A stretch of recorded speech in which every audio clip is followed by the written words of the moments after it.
आज हूँ जन्माष्टमी बा श्रीकृष्णकर जन्मदिन। यही श्रीकृष्ण जन्मदिन रे आमे लड्डू प्रस्तुत करी भोग लगे था।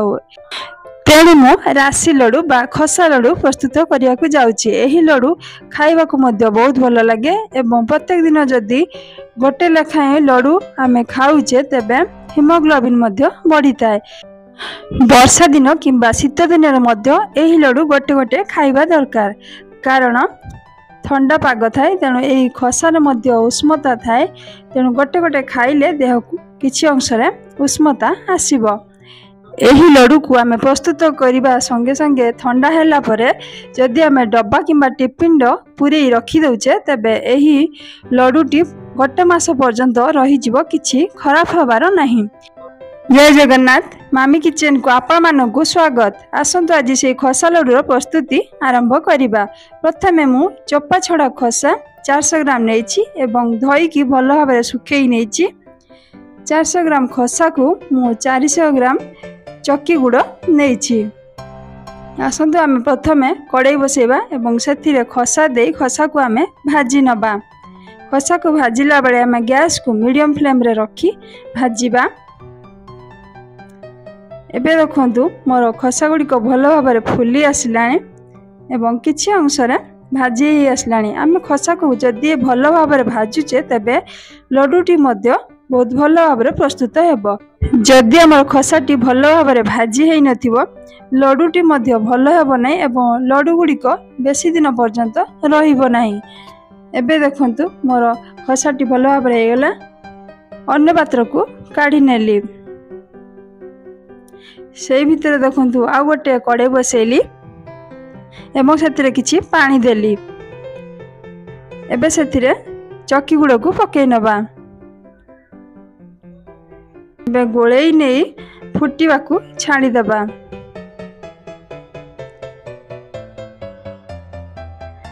फुटी गला परे किछि फेण बाहरिबो। देखंतु एई भली फेण बाहरिबो। जदि मो वीडियोटी आपन को भल लगे तबे लाइक एवं सब्सक्राइब करिया को भूलिबेनी। एबे मोर गुड़टी भल भाव फुटी गलानी। एइटी देखंतु हम चक्की गुड़ फुटिला बेले आमे सेथिरे दाना दाना अंश मध्य मिसई दबा। जदि दाना दाना रही जिवो तबे लड्डूटी मध्य भल हेबो नाही। गोटे गिन्नार किछि पानी नै फुटुतबा गुड़रु सेथिरे किछि पकेइबा एवं से गुड़ को आमे भल भाव जमई नबा। जदि भल भाव जमी जीव तबे आमे जानिबा जे गुड़र पाक हेइ गलानी। देखंतु एई भली भाबरे गुड़टी जमीबा दरकार।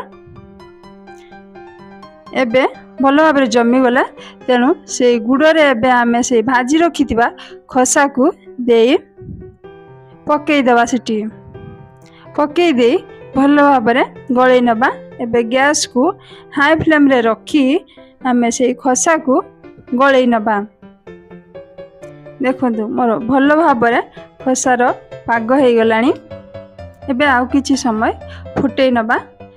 फुटी गला परे ठंडा हवा को छाड़ दबा। देखंतु ए खसार मिश्रण एबा पाग एई भलिया हवा दरकार। एई भली हेले लड्डूटी मध्य भल भाव प्रस्तुत हबो। देखंतु मोर एई भली पाग हेइछि। एई भली प्रस्तुत करिवे लड्डूटी मध्य बहुत भल हेबो। एबे पाग करी रखिथिबा खसा गुडी को भल भाव ठंडा हे गलानी। एबे घी हाथ हेई आमे लड्डू गुडी को प्रस्तुत करि नबा। जदि आमे घी हाथ हेई लड्डू गुडी को प्रस्तुत करूचे तेबे तार बास्ना मध्य बहुत भल आसीबो एवं पार्टी को टेस्ट मध्य अधिक लागिबो। आमे एई लड्डू गुडी को प्रस्तुत करि सारला परे संगे संगे जदि आमे डब्बा किंबा टिफिन रे पुरे रखी दउचे तेबे एई लड्डू गुडी को गोटे मास पर्यंत रहिबो, किछि खराब होबार नाही। आगो को गणेश पूजा मध्य आसुची।